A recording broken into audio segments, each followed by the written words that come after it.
Well, hello everyone. I'm John O'Loughlin. Welcome to McDuff Lives, and tonight I'm very happy to bring to the show Mr. David Cranmer Underdown, and we're going to make up for the show we missed last week, and maybe go into some new territory as well. How are you tonight, David? I'm doing good. I'm glad to be rescheduled. Yeah, well. It's sometimes we have to juggle a bit, and I appreciate everyone that's able to cooperate with us. Sure. And looking forward to more of a laid back talk than I usually do. Uh, in the middle of the week, it's Friday night, and I feel like relaxing a little bit. But and that means you guys in the chat room, toss a question at us. We'll see what we can do with it, and just kind of keep it light. Oh, no, I can't keep it light tonight because I want to talk about hybrid warfare. Um, if you were with us yesterday when Harley Schlanger did a show, which was also rescheduled, by the way, um, but we did uh, talked about Ukraine, and we talked about the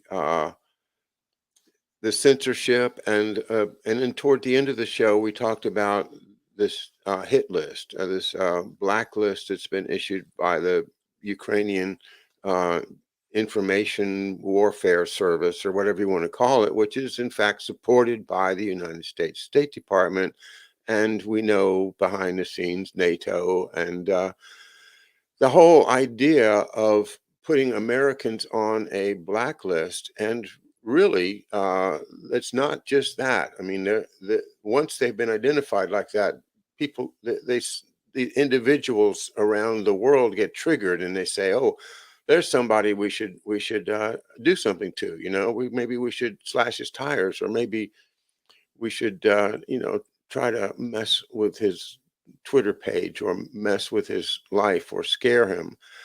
And I think that kind of thing is been going on, and I identify that now as part of hybrid warfare.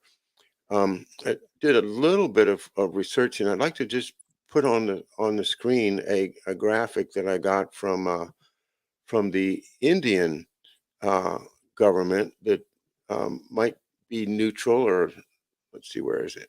There it is. Um, okay, just one second, and I'll get that up there.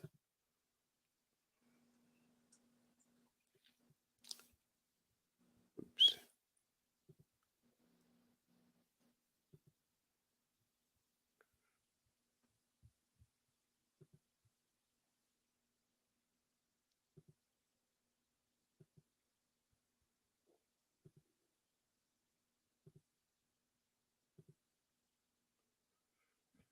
All right, and this is from a website called Indian Foreign Affairs, and this is the graphic that I wanted to use to just kind of talk about it.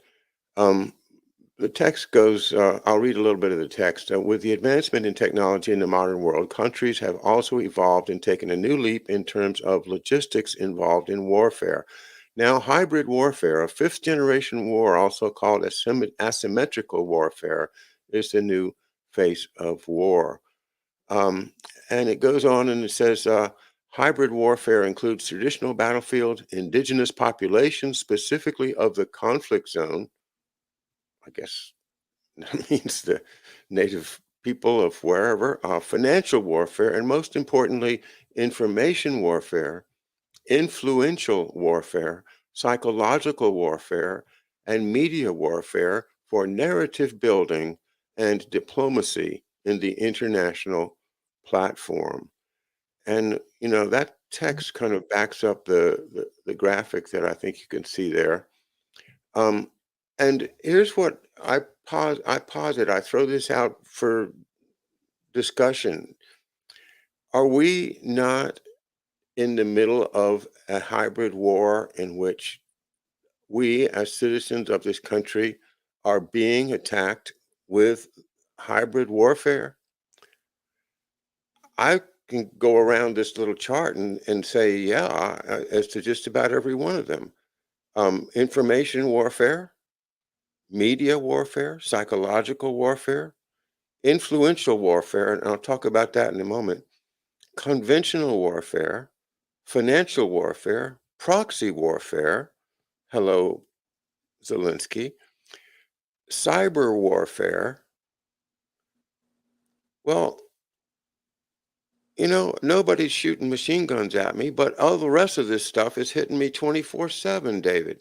And I think that the best way to kind of wake up the rest of this country is to expose this as a actual war. It's a hybrid war. And Harley Schlanger said that this was a concept developed by Donald Rumsfeld, and he wrote a paper about it. And I have not gone back to look for that, but it certainly does ring true to a Donald Rumsfeld project.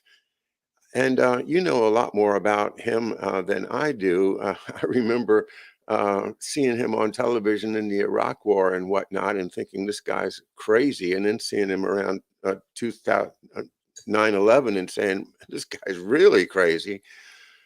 But these folks might be crazy, but they know what they're doing. If they they put these incredibly complex plans together. We were talking about Rand Corporation this week. Yeah. But what do you think, David? Am I right? Are we all being bombarded as part of a hybrid war that's being waged not against Ukraine, not against Putin, not against any, maybe against Europe, okay? But I'm talking about us. We are under attack. What do you think? I say definitely yes, and I feel like this chart is actually a pretty good illustration of what I've personally been trying to study and understand. I think Rumsfeld is definitely an interesting character, but I'd go back a generation to where you've studied a lot more and look at a character like an Ed Lansdale and his, Fletcher Prouty talks about how he goes into the Philippines and basically does an overthrow with, an unlimited checkbook and basically using print media, psychological operations, doing different sort of presentations to persuade local villagers and things like that, to get them to believe in a cause, or to have them rise up to participate in an overthrow of their current government. So for me, I look at who is he partnered with, and this was a big revelation that I had since we last talked, and that's that a man named Andrew Marshall, who was the head of the Office of Net Assessment, who probably was, I would guess, a great mentor of Donald Rumsfeld. He is an alumni of a school in Detroit called Cass Tech, which is in Detroit, and it was originally, an Albert Kahn design school, and it was partnered actually with Ford Motor Company to teach machine shop and train engineers and drafting and all these different skills that were required in the auto manufacturing industry. Was they had the students in there doing it, but they also had the professionals would go in and use that school. So Andrew Marshall was somebody that was part of the early Rand Corporation, Monte Carlo think tanks doing these kind of war planning. I imagine your father probably was aware of these characters since he was involved in military planning. But Andrew Marshall was partnered with Herman Kahn, who was the one of the characters that they said Dr. Strangelove was modeled after. He I was did never know that. He was partnered with Herman Kahn. I mean, So yeah, and one more really important one, because it goes right back to Lansdale. Lansdale's from Detroit, by the way, too.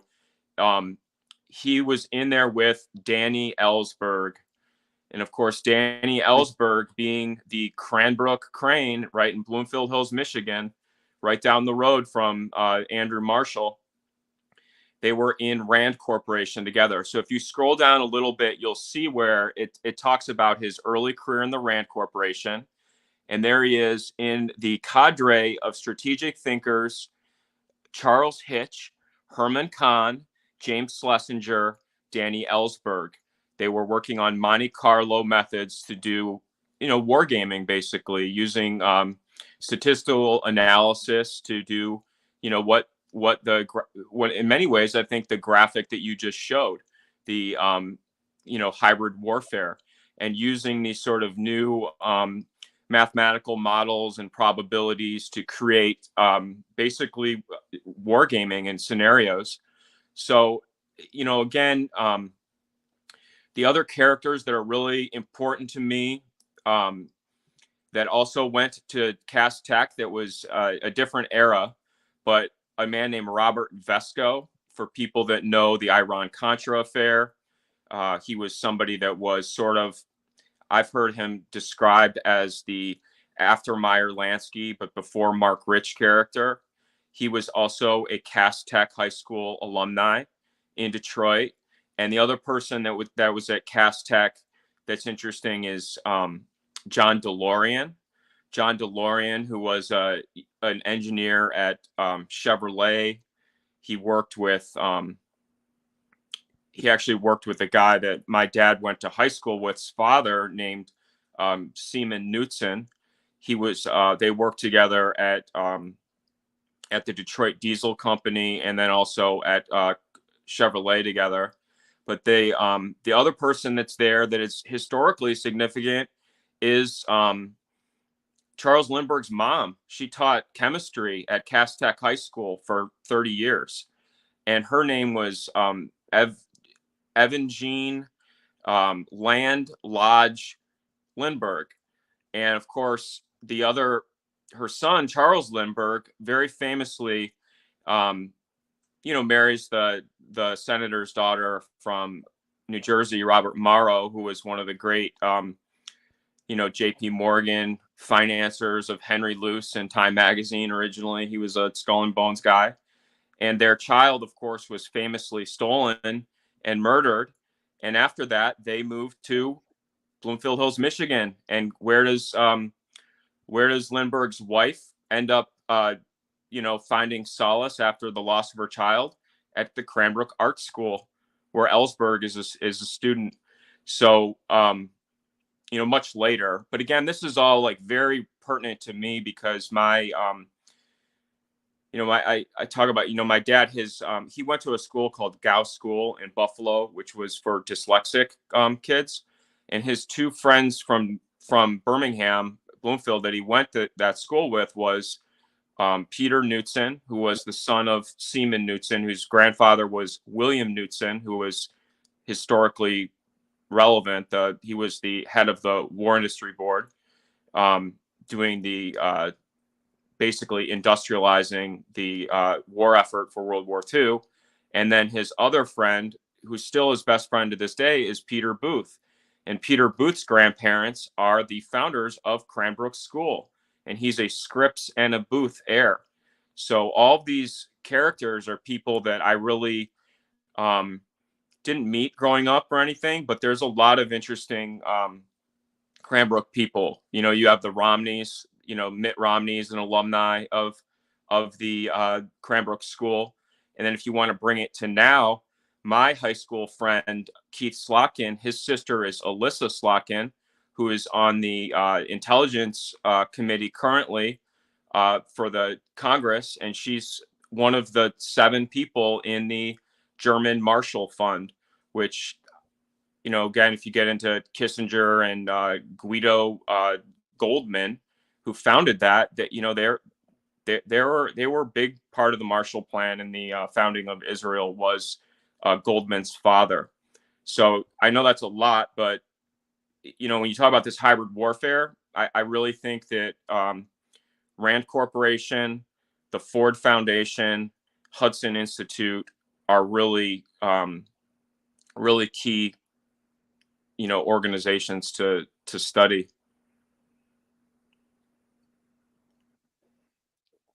When I think about the incredible depth of these connections that you have around Detroit and around the small towns around you, I can't help but ask you, do you have any theories as to why it is that all of these important actors that seem to have a bit uh, of kind of license to do what they will, the people that can, collapse the bank or and get away with it, I-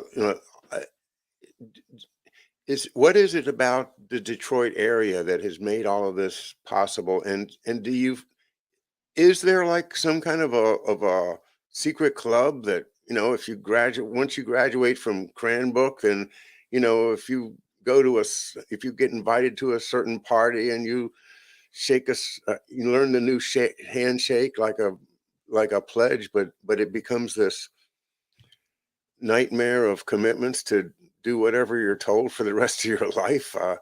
Some crazy. I mean, Yeah. you must speculate about it. What do Well, you? I it honestly, the reality of how my life is, and like just living with my dog, and going to spend time with my family, is so different than what I just explained. I mean, it doesn't even seem possible, because again, I feel like, yes, there should be some secret club, and yes, I should have been tapped for it, and I have to say, I feel like I could have been good at doing like a working with Andrew Marshall in the Office of Net Assessment. Like, I think I would have. I mean, I don't think I'd like doing you know overthrows and genocides and things like that, but the history, and this is why the history is hard for me, because just the other day, Bill Taylor's been doing a lot of work on the Kennedy assassination, and he's trying to bring light to this, the Texas oil men, and also their nuclear mining sort of interests, and how they fit into the Kennedy picture, and somebody wrote a comment about Joe Kennedy, and he was just a bootlegger and a woman. JFK was just a womanizer, and Yeah. and it's like, I don't know that stuff, but I look at like, my own personal thing. Like, Father Coughlin was at the shrine of the Little Flower in Royal Oak, Michigan. He was, again, something I've driven by probably thousands of times, and you never think, oh my gosh, this guy was a um, a person that was so influential that the president of the United States, the Pope of the Catholic Church, and the Cardinal of New York had to send Joe Kennedy to Royal Oak to get him to scale back his messaging on the radio broadcast. Now, the history that you read is that there were two hits put on JFK, or on Joe Kennedy, by the Purple Gang in Detroit, which is they were the bootlegging, basically they're partners with the Chicago outfit and with the Brofman, Montreal, sort of doing the bootlegging and rum running. That was sort of their um, calling card. And the story was that Joe Kennedy was smuggling scotch in Detroit on Purple Gang turf, and there was two hits put out on him, and then he went to Frank Costello to get the hit called off. And again, these are like details that I don't know how to really back check. I mean, you can read about that online, and there are obviously people that didn't like Kennedy's, or were very anti-Catholic, or a lot of people talk about Joe Kennedy's role as the ambassador in England, and then having William Donovan was sent over to sort of get Joe Kennedy to back the Brits, and not speculate that the Germans were more dangerous military force, that they would defeat the English. So again, there are all these layers, and I don't know, but it's But when you talk about stuff like that, like the Purple Gang, like, a lot of the big PR was that, Henry Ford, his portrait is hanging on Hitler's wall of his, the Fuhrer office or whatever. Like in his, he was the great inspiration of Adolf Hitler is Henry Ford from, Detroit, then Grosse Pointe, and then Dearborn, Michigan. And of course, I look at it as, George has been talking about Max Fisher, and I've talked a lot about Max Fisher also. And Max Fisher was business partners with Henry Ford II and with John Bugis, who was also FBI. He was he came to Detroit to protect Edsel Ford's children after Lindbergh's kid got taken. That was a big deal for the elites, was they were afraid that there was going to be, kidnappings and ransoms and things like that. So Bugis was this FBI man that came from Wyoming, and he ends up getting hired to, to run security basically for the Fords. So when you look at this legacy of Ford Foundation and having, Edsel Ford dies, and then the old Henry Ford is sort of like an old man that kind of comes back in, and then he dies, and then you have Henry Ford II, who's in World War II in the Navy, and he comes back to run Ford Motor Company. Well, he hires the Whiz Kids. That's where the whole Harvard Whiz Kids comes in with McNamara and all those guys. And again, that's why it's crazy to me, because Ford they were gonna hire a new president, and they thought it was gonna be Bugis. He was the, Edsel's buddy, and he'd been, in there a long time. And instead they hire McNamara. And of course, McNamara then goes on and is like a JFK's favorite. He becomes the Secretary of Defense. So, you have all these links when you ask, well, what is the connection for Detroit and that? Well, the automotive industry is the military industrial complex. They just retrofit to build airplanes and munitions and, cannons and, tanks and, Jeeps for the, and trucks for the military. Because the other person that literally lives right down the street from Cranbrook was Engine Charlie Wilson. He was the president or the CEO of General Motors. He became the Secretary of Defense under Eisenhower. He creates what is called the New Look National Defense Strategy. So when we're talking about this hybrid warfare, who is he working with? Who is his Secretary of State? It's John Foster Dulles, and the head of the CIA is Allen Dulles, and that is with a Secretary of Defense named Edwin Wilson that lived on Long Lake Road, literally an eighth of a mile from Cranbrook. So these are, again, it doesn't seem like they're real characters, but when you ask, well, how does this happen, and how does the Rand Corporation become so powerful? Well, it's because there's a public-private partnership between Ford Motor, General Motors. There was a lot of obvious world partnerships. I mean, I've tried to highlight how Albert Kahn, who was the great builder of super factories that built the Detroit, he built all the big, mass production factories, but he also built almost 600 factories in Russia. Yeah, didn't he build the Stalingrad, famous Stalingrad tractor factory? Absolutely. He was partnered in called the it was called Amtorg Corporation, Yeah. and with a guy named Saul Braun and another very famous historical character named Armand Hammer, were the people that had an exclusive deal to do trade with Russia in 1933. They signed that agreement, and this is during the Depression, and Albert Kahn gets sent over to Russia to work with Stalin. He works on their 5-year industrial plans. He builds the Stalingrad plan, as you said. He builds the Gaz plant that we talk about now with Gaz building the trucks, and with Oleg Deripaska running that, and all these, current characters. But that was where, that was all in Detroit. And of course, the Booth's house, that is the Cranbrook house, was built by Albert Kahn. He's the architect of the house at the school.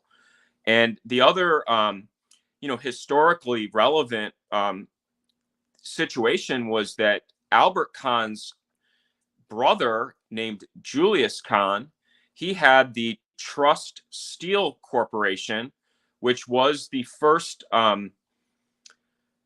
building material company that made reinforced concrete to build these super factories. So Albert Kahn and his brother kind of had this collaboration going.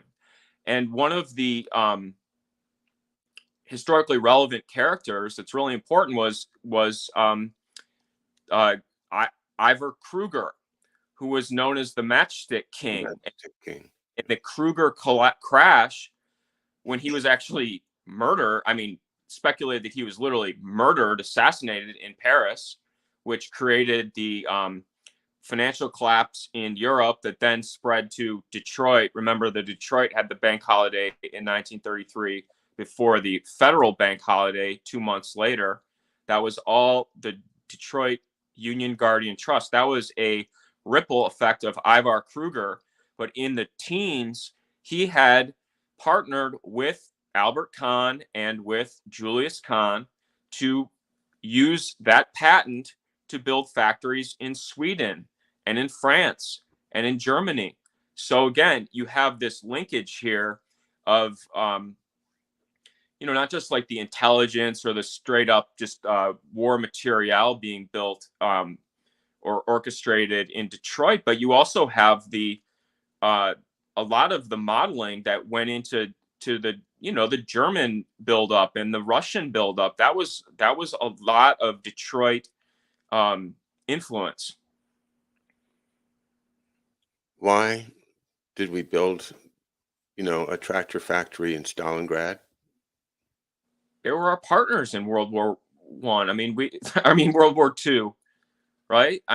They were our allies, and that's where the whole Fletcher Prouty talk gets so interesting, talking about the Tehran conferences and the Cairo conferences, and then you've got the suspected poisoning of FDR, and Stalin wants to see the body, and Eleanor Roosevelt won't let him see the body, and then Fletcher Prouty tells this story that Elliot Roosevelt, the son who Prouty was very good friends with, he actually goes to do an interview with Stalin, and he says, why didn't you allow my mom to come to Russia? You denied her visa request 2 times. And Stalin said, well, don't you know that the Churchill gang killed your father? That was what Prouty said. The Churchill gang killed him. He's saying that Stalin said that to Elliot Roosevelt. Yeah, and that is a actual, that's been documented for a long, long time. Who knows? I wasn't in the room, but this just gets back to my question of, can we use this to help people understand, that we're in deep doo-doo because we're under attack. It's not a bunch of bumbling, and it wasn't done by any one president, whether it's Donald Trump or Bill Clinton or anybody else. This has been going on a long, long time. It is the technological dystopian future that they've been planning since H.G. Wells and the Time Machine and the Edward Bernays, and the idea of a few wise men running everything and keeping a narrative going to keep all the little people happy. And that's warfare. That's warfare against us. It's taking away our dignity, our rights as citizens, and our rights as humans to live, with with some confidence that we know what's going on. And this information warfare is horrific. And the way that they're using these social media, which the whole thing was invented by DARPA, for goodness sakes. And what do we expect? Here we are. We're jumping onto Facebook, jumping onto Twitter all the time. But what we know that it all goes back to DARPA. It probably goes back to your man Marshall and the plots of Iran Corporation.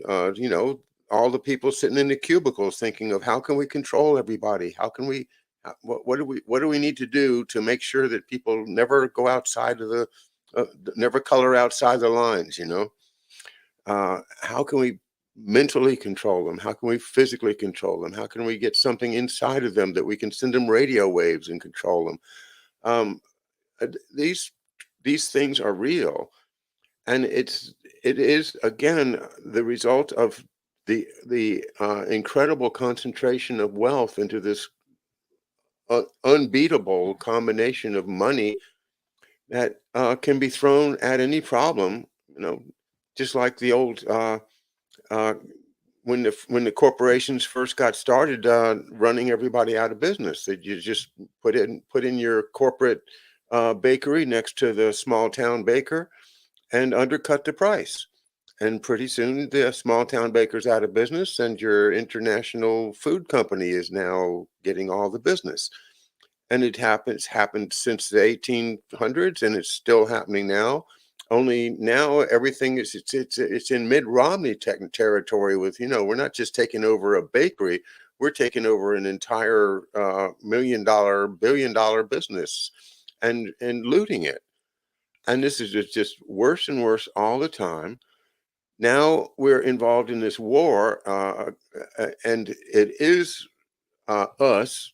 The United States had the diplomatic power to make sure this war didn't happen, but people found it more likely that they would uh, have a good result if they let the war happen, and now they won't let it stop.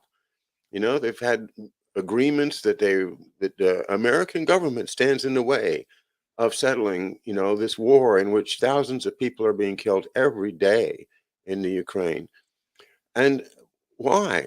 It's just more and more of the same people, the elites running their games against us. But it's not just against Ukraine. It's not against Russia. It's not against China. My point is, it is against you. It is against me. It is against everybody in this country that's trying to just make an honest life. And they won't let you do it. They have taken over so many details of our lives and have so many ways to surveil us already, that this information warfare, but also the other words on that chart, like influential warfare. Influential warfare. What do you think that means? That's a euphemism for terrorism. If we scare people to death, then we can use that to our advantage and win the war. Um, eh, and psychological warfare. It's not just Radio Free Europe. You know, it's PBS, it's CNN, it's Fox, it's every single mainstream channel. It all goes back to uh, one big fount. It started with people, as you mentioned, Henry Luce, the Sarnoff, the people that started the big networks, all of them, right during, from before World War II, agreed to let the military have control, ultimately, of the information that the American people got. And I'm afraid that has never been corrected.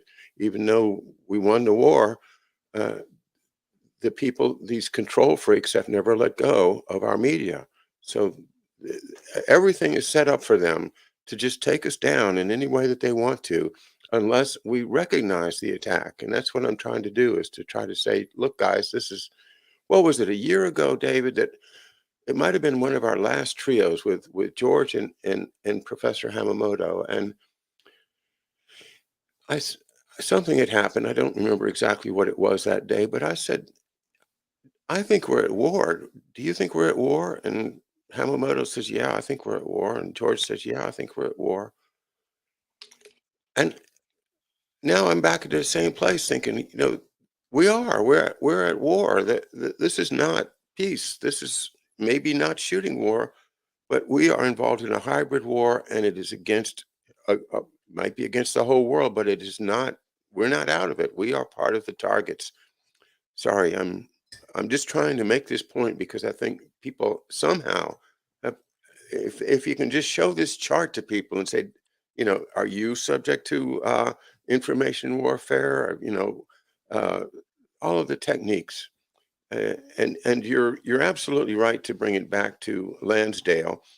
Lansdale, the man who conquered the Philippines on behalf of the CIA by creating a fake army, uh, running it against a innocent but uninformed tribe of Filipino people called the Hooks, HUK, and uh, scared them into thinking that they were being attacked. So they accepted military stuff and created an army, which was then conveniently called the rebels and destroyed by Lansdale so they could put Ferdinand Marcos in charge of the Philippines, a convenient puppet that they could control. And then Lansdale, his next job is to destroy Vietnam. So he goes there, and you know what he did there in Vietnam. And this is leads right into the Phoenix program. And as much time as we spent, 2 or 3 years ago, describing the Phoenix program, it's not in the public's mind that that's what's going on. But as you and George and everybody else a couple of years ago recognized that that's where the, these JSOC and these JTTF, the Joint Terrorism Task Force, these are looking awfully lot like the CORDS units in Vietnam and the interrogation centers, and now add to that assassinations, murders, and then of course the blacklist, the threats against journalists like our friends at the Schiller Organization. So, uh, what can we do, David, to help people understand that yes, we're at war, Yeah. and you better wake up? Well, I one of the big discoveries that I had today was that Hillary Clinton, when she was a law student at Yale, she was the assistant to Anna Freud, and Anna Freud was working at the Yale Hospital, working on basically child psychology. Is And she the one that wrote a book called Beyond the Best Interests of the Child? it was a 3-part series that she wrote with a guy. I can't think of the guy's name at the Yale Hospital. It was not Shope. That Mark has done a lot of work on the bioweapons side with Shope's at Yale, but this was a child psychologist. Yeah. And if you piece together the Anna Freud and the Hillary Clinton Wikipedia, you can see that it just vaguely says that Hillary Clinton was the assistant to the head of the program that wrote the prestigious book about the child. Now, one thing that you have to remember about Anna Freud was that she lived in the Sherry Netherland Hotel on an entire floor with her uncle, Edward Bernays. And Mm.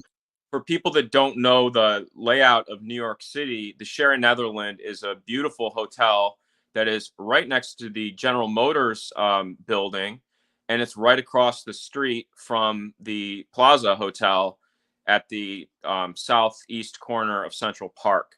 So that was where Bernays lived with Anna Freud, his niece.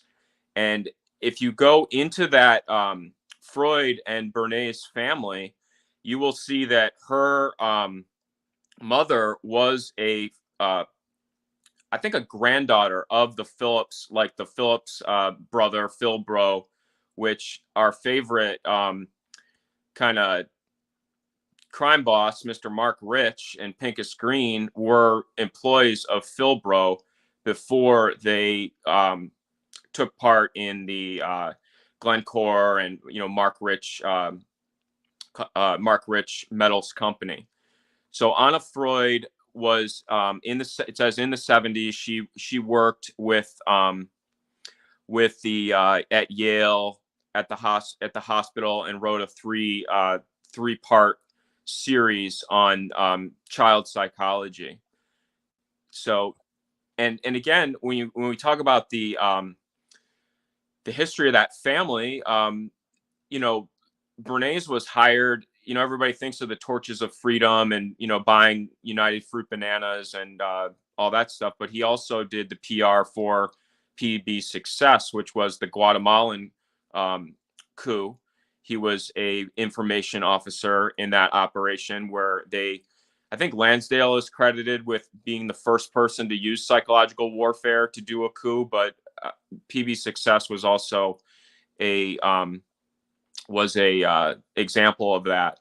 And also, if you come to the contemporary times, one of the co-founders of Netflix is is related to the Bernays family, and it sort of falls into the same. Professor Hamamoto actually talked about this, how historically, like the people that become the real like key information leaders, their families background a lot of times is in the church or in the synagogues. That, you know, the people that have the charisma to, you know, lead a congregation, a lot of times their heirs go into newspaper or media or magazines, things like that. And this is an example because Isaac Bernays was the grand rabbi of Hamburg, Germany, in the 19th century. And then if you get into Kay Graham and her father, Eugene Mayer, and his father, Mark Eugene Mayer, that was one of the Lazard Frere founders, his wife was was related to the grand rabbi of France. So this idea, you know, we've talked about this before, how when you have these sort of noble families with the progenitor system, you'll have the one, you know, the oldest son gets the titles and the land, and then the second sons will, you know, maybe go into the clergy or will, you know, work for East India Company or will become work for the Navy or become a soldier or whatnot. And I think that, you know, regardless of what, you know, religious background you had, I think it's very applicable that when you look at these people that have, you know, major, you know, you wrote the Mighty Wurlitzer, you know, the other day, you know, having that mouthpiece and that ability to do influence operations. A lot of times, I feel like the legacy is, and that's why I think when people talk about, oh, it's the Jesuits or it's the, you know, the Jewish bankers or whatnot, like, or Father Coughlin, you know,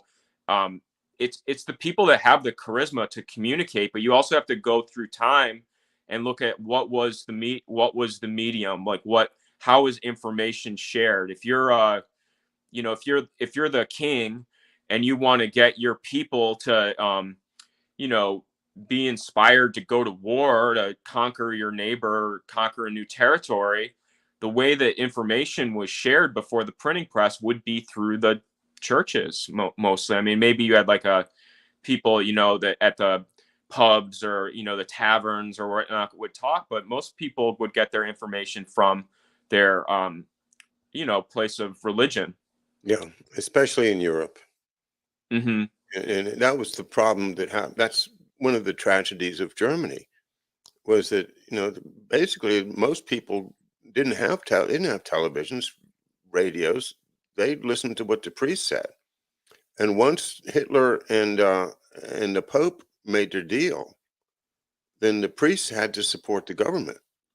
And so the people had to support the government because the priests supported the government. And that that is the tragedy of how millions and millions of people, instead of sticking to their Christian values, went along with the Nazi thing.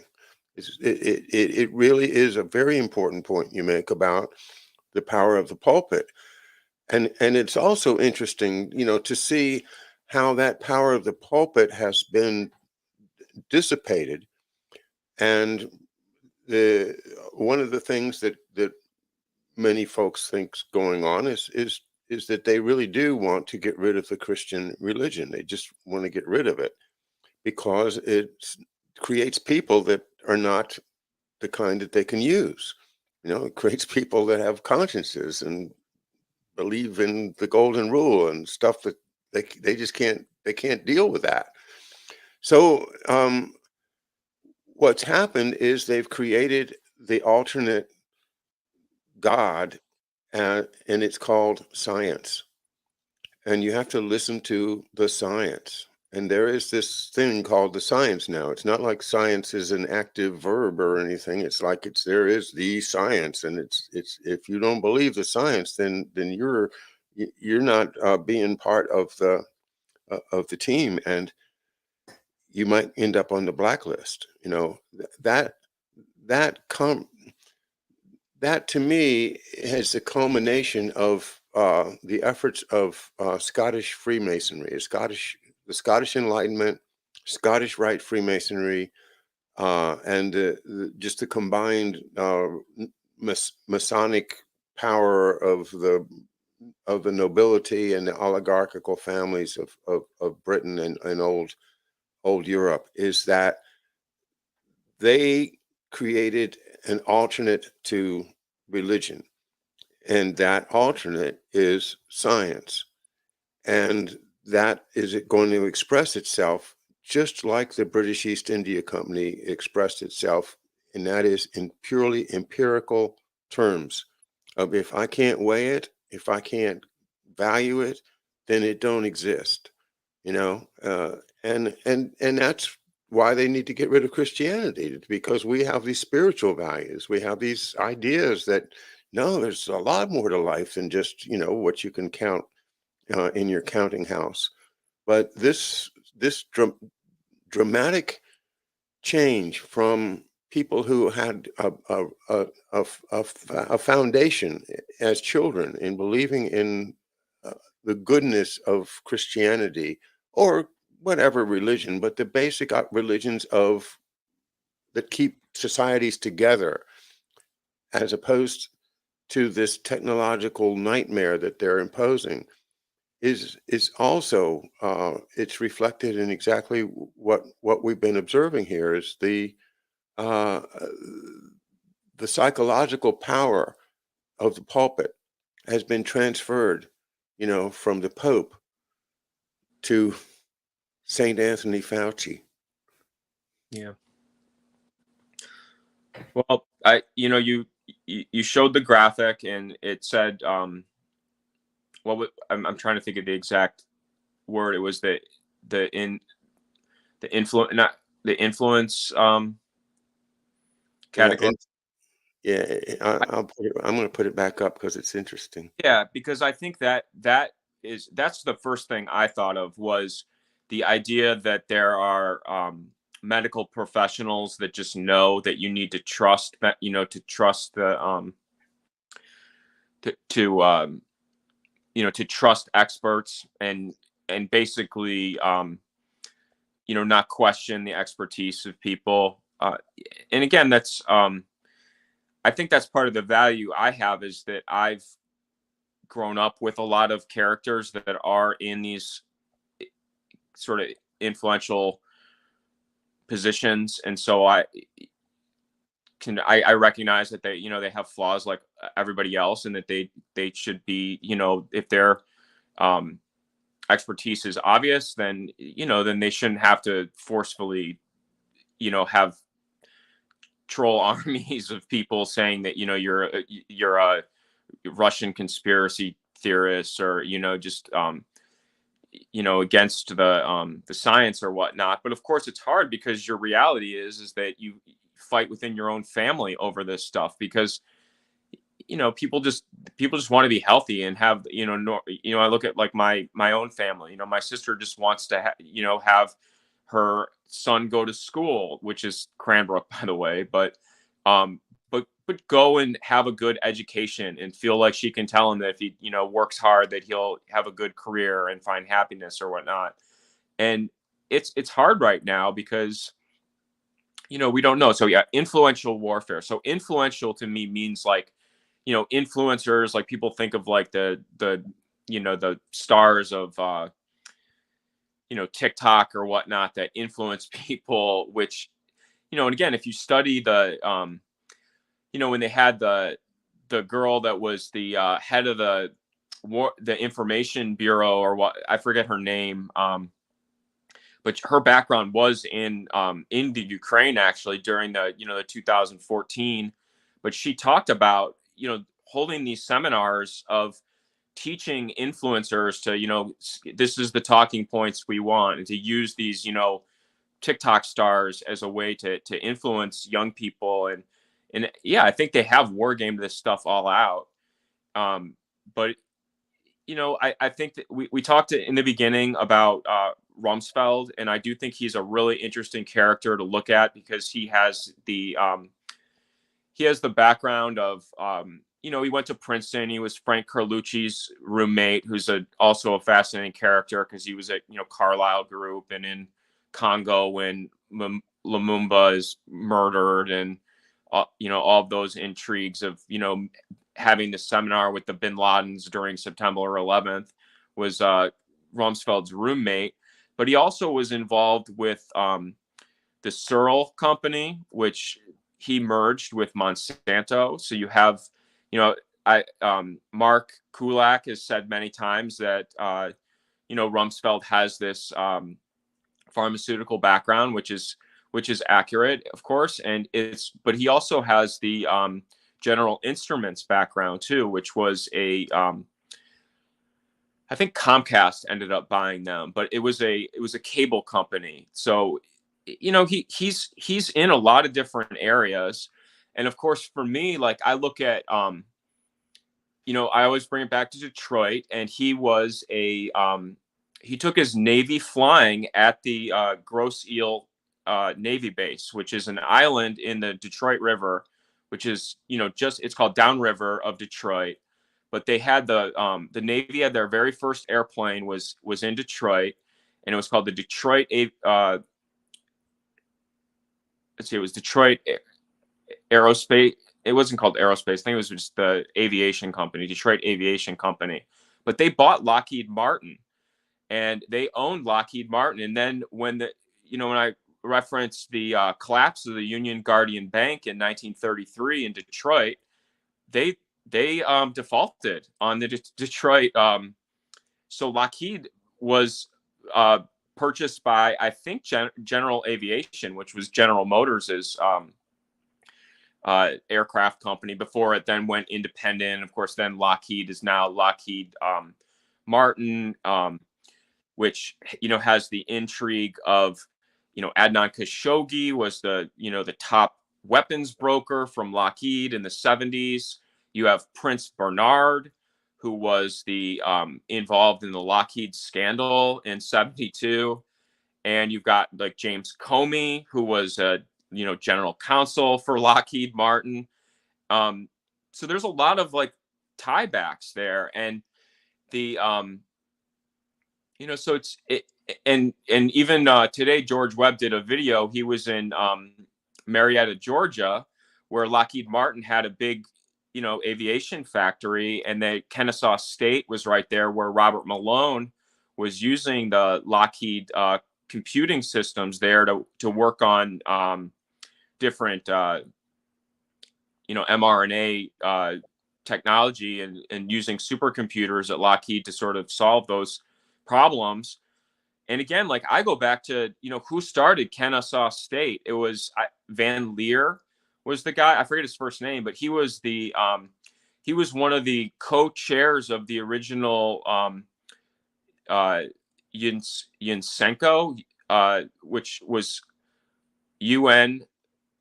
It's UNSENCO, it's the United Nations Science Foundation, which was founded by Van Leer, who was the president of Georgia Tech, and then he started Kennesaw State later.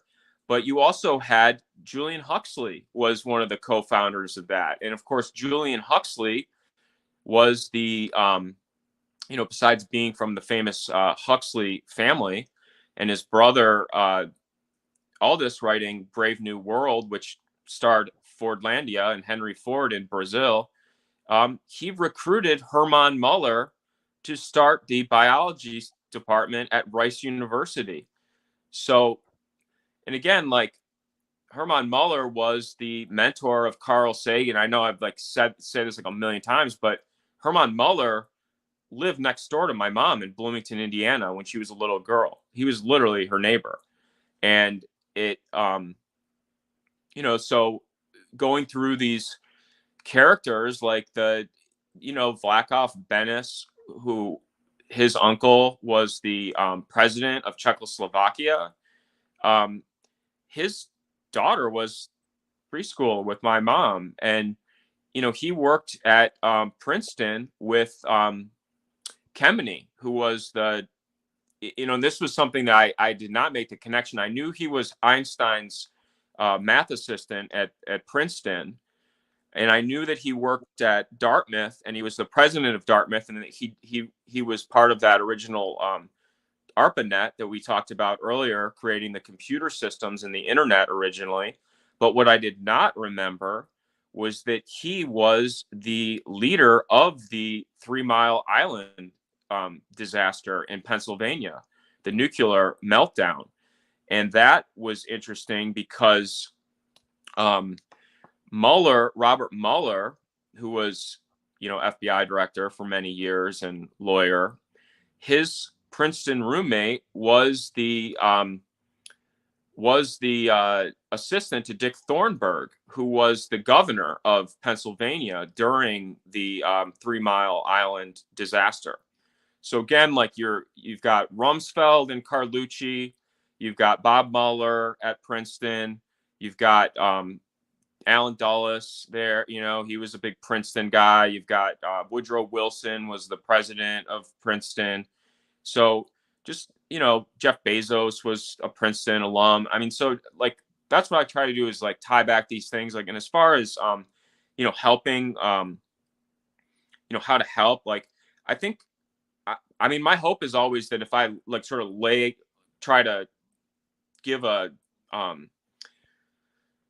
narrative where people can follow it and see, that, that these characters are linked, and that when I do say, gosh, like, why didn't I get tapped to be in this? Because I was literally around all these characters and I feel like I should have been, but I wasn't. And that maybe is unbelievable for people to believe that.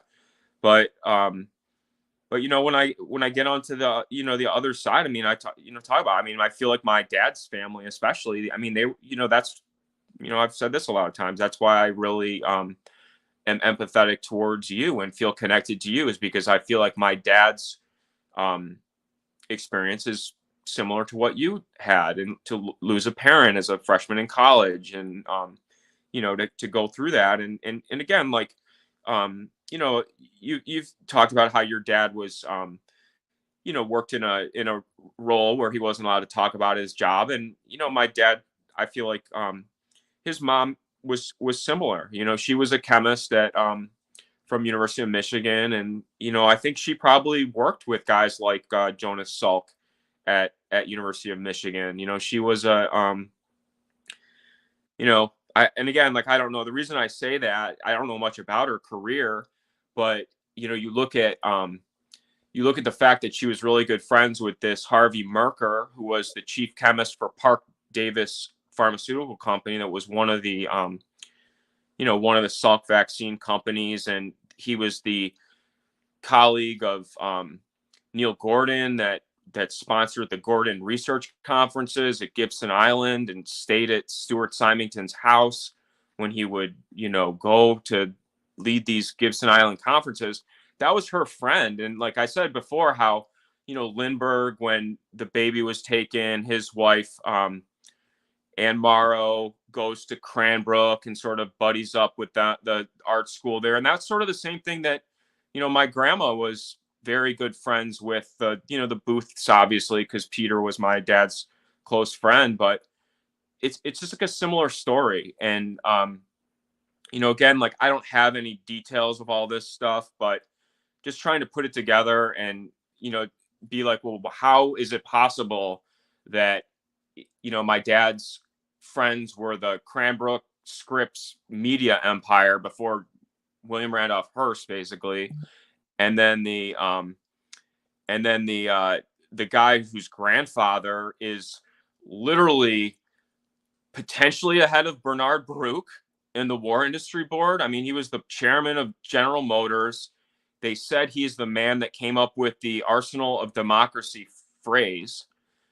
He went to, I mean, it's like very,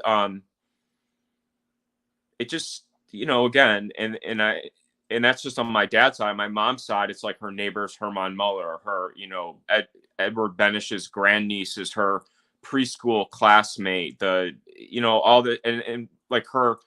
We were talking about this earlier because Muller, Hermann Muller, who was recruited by Julian Huxley originally,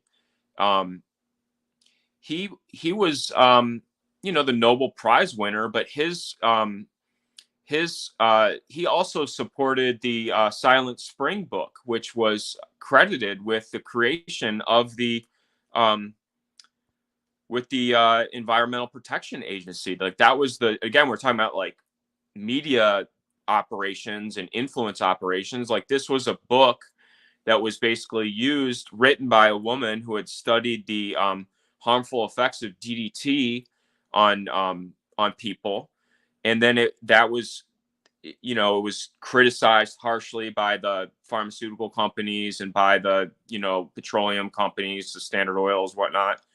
But then you have Hermann Muller that's like, no, this is, we should look into this. And this is what I got my Nobel Prize in, was radiating fruit flies and working with, Enrique Fermi at University of Chicago and Carl Compton and doing the nuclear fallout studies. That's my expertise.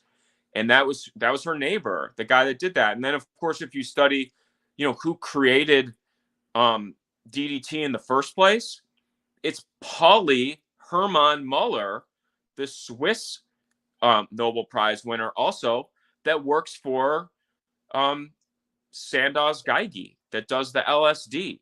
And we talked about earlier about Hillary working for or working directly with Anna Freud.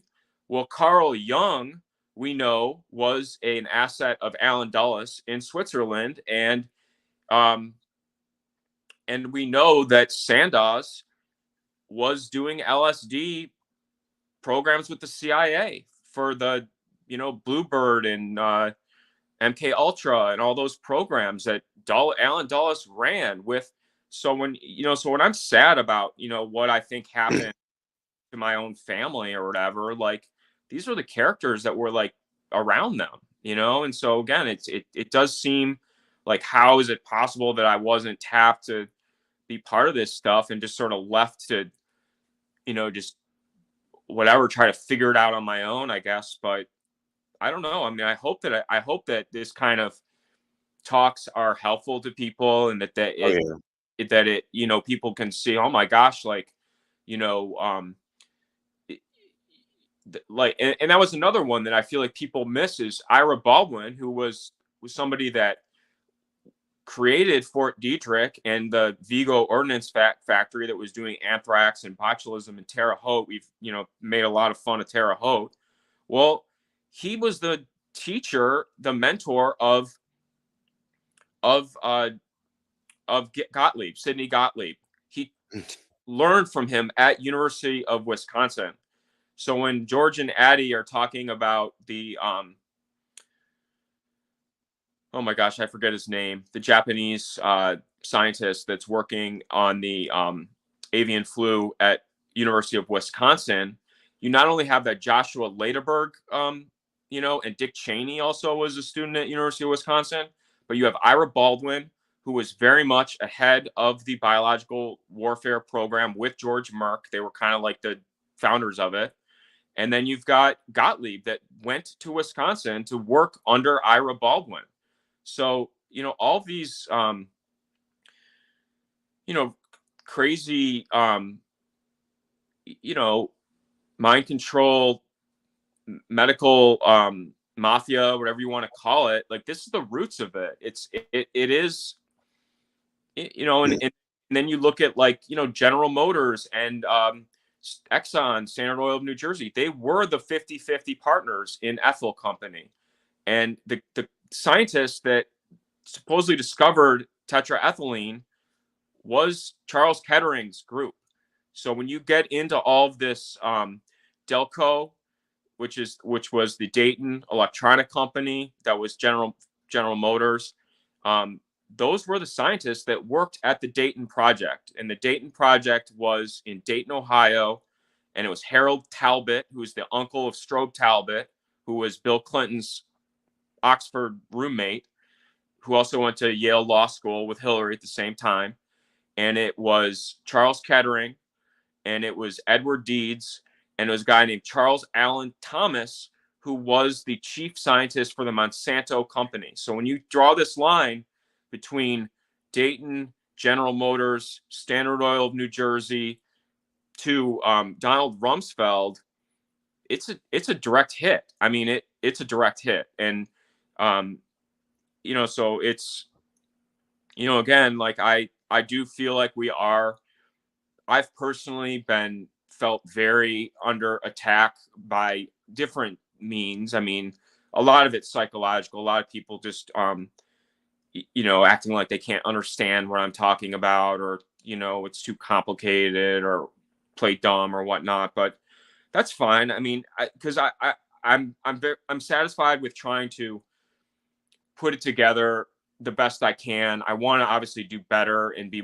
as helpful as I can be, but I'm very hopeful that people will listen to this or read the things I write on Twitter, and will use it to try to have information to sort of parry these attacks, because they just use cheap herd mentality, all of the Bernays type things. If you've studied Bernays, you understand that they use the same, you use this expert to back up this expert. And then you have these people, oh, well, these people say, and this person agrees. And the average person that's not, hasn't done any study of it will just say, oh, well, the experts are saying this, so it must be true. And, if where there's smoke, there's fire, and they wouldn't put it in print if there wasn't something to it. Like, all those things are absolutely true. And that's like what I feel like we're fighting against. But it's, I do get, I get frustrated, and, but I do, feel like I'm making good progress. I thought figuring out that Hillary worked for Anna Freud was a real, That's big. interesting one, because of course Bernays also has the history in Cambridge. He moved from the Sherry Netherland up to Harvard. And so when you get into all of the, Kissinger teaching there at Harvard, and all of the, that was something you mentioned in a show earlier this week, was how, Camp King in Germany, where Reinhard Gehlen was, sort of set up originally, that's where Henry Kissinger was sent. So, has Kissinger been this sort of secret Rand Corporation guy that worked in that Marshall and, Herman Kahn group? I say yes. I mean, I'm sure he was, or was he doing the, advanced interrogation techniques with the Gottliebs of the world that are using, LSD or drugs, or, electrocution, or, all these crazy, Yeah, Galen was an expert at that. He of course got a lot of practice on the Eastern Front. yeah. Yeah. Well, this has been just another amazing evening for me, David, to have you here with me, and to share so much. I think a transcript of these shows with you would be really helpful. I know if you wait a little while, the YouTube will do a kind of a transcript that you can grab, and Maybe I'm going to start doing that because there's so much in what you say that I certainly can't remember it all, but there's so much there that needs to be just um, processed and put into a way that people can easily absorb it, and diagrams, but the work you do on Twitter is really, really helpful too. I mean, I just really think that somehow to put a bunch of text together that you've already written and just throw it together somehow and make a pamphlet or a book or something the way George does, Yeah. would be very, very helpful to people. But on the other hand, I think it's also very helpful for you to just keep on pushing with your research because, like you just turned up with Hillary Clinton and Anna Freud, you're hitting some real gems that if you were just devoted to writing, that you might not be able to do all the research you're doing. So and don't be frustrated. I mean, I couldn't be happier with the work that you're doing, and you share so much of it so easily with us all that you should be proud of what you're doing, and I know all the rest of us are. So with that, David, I'll look forward to seeing you next Wednesday because we'll be back together Wednesday night here at McDuff Lives. A lot of great stuff going on a number of different channels. So enjoy and keep helping people understand, and we'll somehow we'll come out of this okay. Thanks, David. Thank you.